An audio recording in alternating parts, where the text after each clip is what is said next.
Khutbah Jumat penyakit hati yang membayangi ibadah haji. Alhamdulillahillazi khalaqaz zamana wa paddala ba'dahu ala ba'din fakhassa ba'dus suhuri wa ayyami walayali bimazaya wa padaili yu'azzamu fiha ajru wa hasanatu. Ashhadu an la ilaha illallah wahdahu la syarikalah wa asyhadu anna sayyidana Muhammadan abduhu wa rasuluhu da'iya biqaulihi wa fi'lihi ila rasadi. Allahumma salli wa sallim ala sayyidina ala abdika wa rasulika Muhammadin wa ala alihi wa ashabihi hudati anami fi anha'i bilad.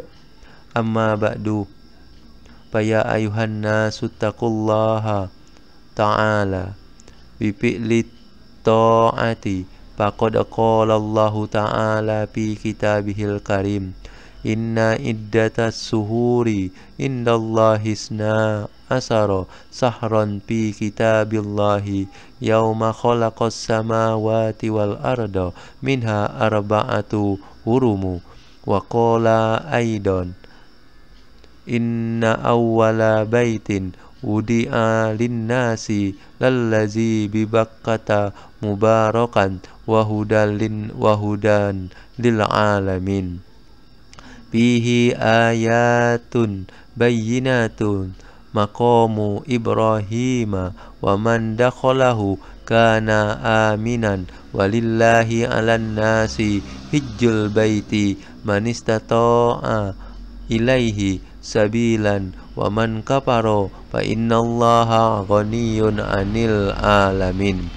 Jamaah Jumat rahimakumullah, hal yang harus terus diingatkan khatib saat berada di atas mimbar adalah pesan takwa, yakni mengajak dirinya sendiri dan jamaah yang berbahagia untuk selalu menjalankan perintah dan menjauhi yang dilarang.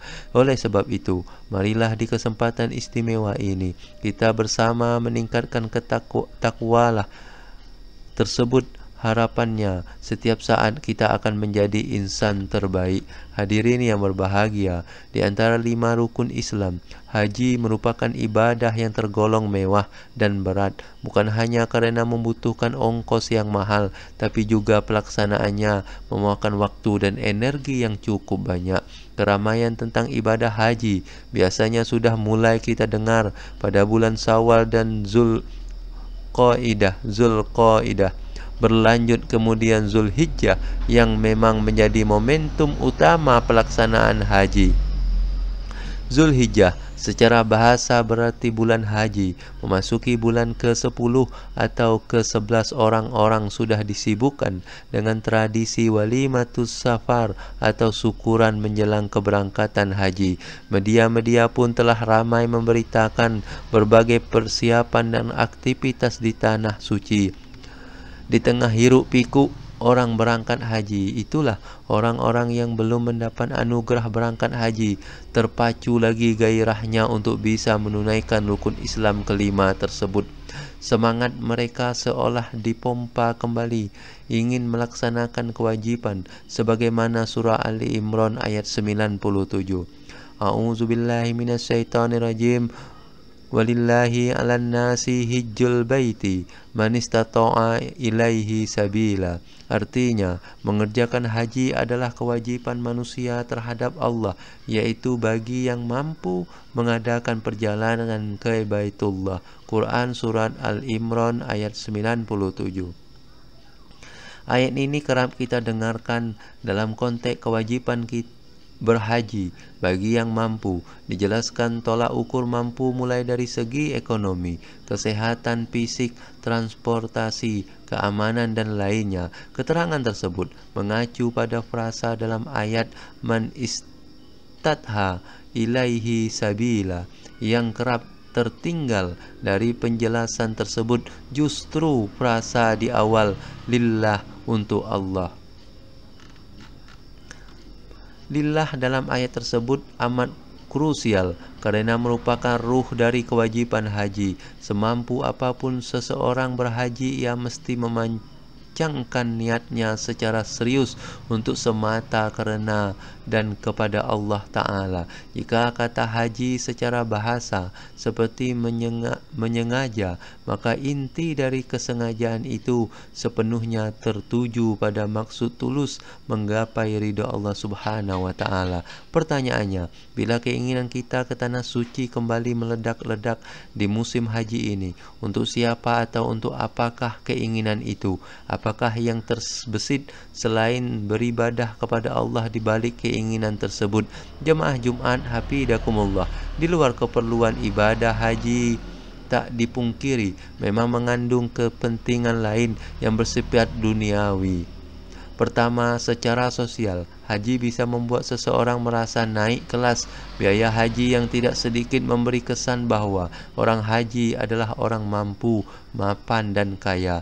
Gelar haji yang diperoleh sepulang nanti juga kian menambah citra kesalehan dan kehormatan diri. Dengan demikian, status sosial pun meningkat dari biasa-biasa menjadi luar biasa. Penyakit hati yang mengiringi kondisi ini biasanya adalah sombong, ujub, dan merasa lebih dari orang lain. Godaan jenis ini adalah yang paling sering menjangkiti jamaah haji atau siapapun yang berkeinginan berangkat haji. Gejala ini biasanya tampak ketika sepulang haji, seseorang banyak berubah pada tataran penampilan ketimbang perilaku. Kedua, haji sebagai wahana jalan-jalan dan bersenang-senang bagi orang yang belum ke Mekah dan Madinah, apalagi belum pernah ke luar negeri. Manapun haji bisa jadi merupakan kemewahan tersendiri. Gambaran suasana Masjidil Haram, Masjidil Nabawi, Ka'bah, Padang Arafah atau bukit-bukit di tanah Arab yang biasanya hanya terpampang dalam foto dan media. Dalam suasana psikologis demikian, tak jarang haji adalah sekaligus momentum berbelanja, selfie, dan berkunjung ke tempat-tempat menarik. Penyakit haji yang biasanya menyertai dalam pamer, boros, mubazir, dan semacamnya. Imam Al-Ghazali dalam Al-Adab Fiddin berpesan bahwa saat seseorang sampai di kota Mekah, seyogyanya menerapkan etika-etika yang patut, semisal memasuki Masjidil Haram dengan penuh rasa takzim, menyaksikan Ka'bah sembari takbir dan tahlil, dan lain sebagainya. Intinya, adab yang penting ditonjolkan adalah sikap rendah hati, sopan, tulus, dan penuh dengan gerak-gerik yang mengagungkan Allah. Hadirin yang berbahagia, keliru menata niat akan berakibat pada kerugian yang besar. Mengingat pengorbanan yang dicurahkan untuk ibadah haji juga besar. Bukankah sia-sia belaka membangun istana megah di atas pondasi yang rusak?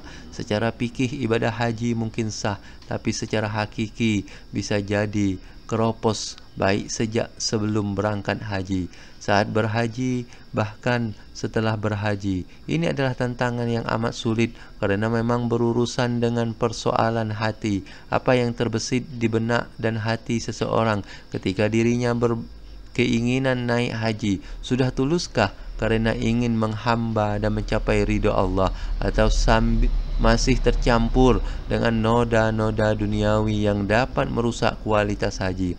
Bagi yang baru pada level ingin berangkat haji, ikhtiar mesti dimulai dari perjuangan menata hati sembari mempersiapkan kebutuhan-kebutuhan lain yang senantiasa dilumuri dengan doa kepadanya. Semoga kita termasuk orang-orang yang diberi kesempatan berkunjung ke Baitullah dan berziarah ke makam Rasulullah sallallahu alaihi wasallam. Sembari itu, bagi saudara-saudara kita yang sedang bersiap menunaikan ibadah haji, semoga diberi kelancaran dan menggapai tujuan hakiki haji, yakni ridha Allah Subhanahu wa taala. Wallahu a'lam bisawab. Barakallahu wa lakum fil Qur'anil azim wa nafa'ani wa iyyakum bima fihi min ayati wa zikril hakim wa taqabbala minni wa minkum tilawatahu innahu wasami'ul alim. Wa aqulu qawli hadza fastaghfirullahal azim innahu huwal ghafurur rahim.